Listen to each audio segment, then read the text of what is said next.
Good morning and welcome to our next lesson, which is 4-3, use linear models to make predictions.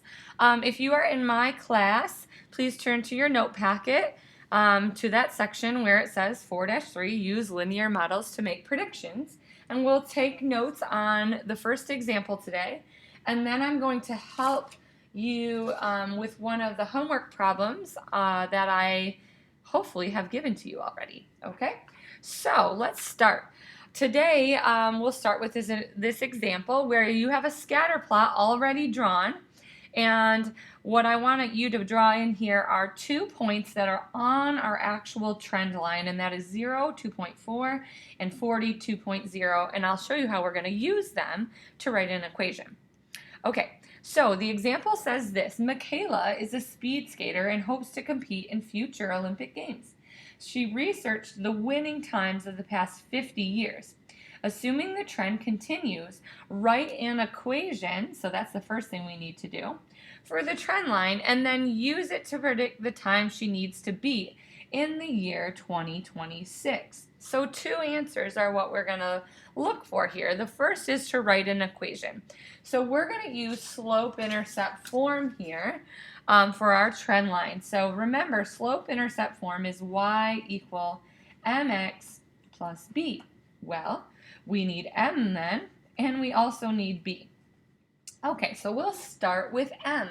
Let me remind you that to find m on a line, on a graph, we use y2 minus y1 over x2 minus x1, because m is really our slope or our rate. So in this case, this would be x1, this is y1, here's x2 and y2. So if you put them in our equation, we get 2.0 minus 2.4 on the top, and then on the bottom we get 40 minus 0. So 2.0 minus 2.4 has given us negative 0.4 on the top, and then 40 minus 0, of course, is 40. And if you divide those, you will get negative 0.01, and this is the rate, right? So this is saying that the winning time is going down by 0.01 minutes every year, right? So that's what they're talking about here. So the winning skating time down by 0.01 seconds every year after 1960. Okay, the next part is finding our b value. Let me remind you that b value on a graph is really your y-intercept. And so the y-intercept on here is right where it hits our y line, and in that case it's 2.4. We don't have any other work to do besides to look. Okay, so we're going to use these 2 answers to write an equation. So our equation should look like this. And so this is our first answer. Y equal negative 0.01x plus 2.4. That's the equation for our trend line. And now to make a prediction from that, we have to put a value in for x. So it's asking us to figure out what time she would need to be in the year 2026.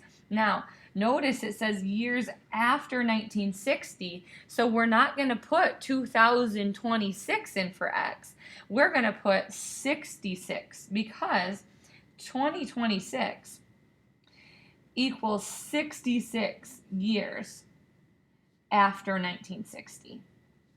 And so that's what we have to pay attention to is, in this case, that's not the number we want to put in for x. This is the number. So for our second part, we're going to use our equation. We're going to enter y equals negative 0.01. Now instead of x, we're going to say times 66 plus 2.4.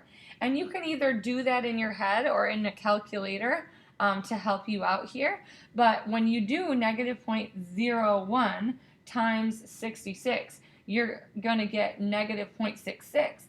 And then if you add the 2.4, you get y equal 1.74. And our y value is time in minutes. So that's how many minutes she would need to beat everybody in 2026.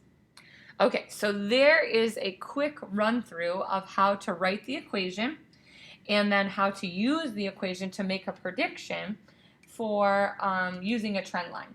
Now, to help my own class here, I am going to ask that you get the homework out today, which looks like this on the top. It says scatter plots and lines of best fit worksheet. And we're going to do number 3 together. And that should hopefully help you out on how to do the rest of the worksheet, okay? So number 3 asks us to make a scatter plot of the data in the table, draw the line of best fit, and then write the equation. So let's do that. So we have to plot all the points on this one first. So negative 2, 2 means left 2 up 2. Negative 2, 3. Okay, negative 1, 2, left 1 up 2. 0, 1. 1, 0. 1, 1. 1, negative 1. 2, negative 1. 2, negative 2. And then 3, negative 2. So the first step on many of these is going to be to plot the data that is given to you. In our example that was before, it was already done, which was kind of nice. Now your next step is to draw your own trend line, okay? And remember, the trend line, you want to go through the middle of your data the best you can. So use a ruler, or at least use the side of your folder, and try and get it to go through the middle. So I'm going to put mine right here. It looks like there's a lot of dots kind of traveling on the same line here. Oops. And so we're going to go ahead and use that as our middle for our trend line.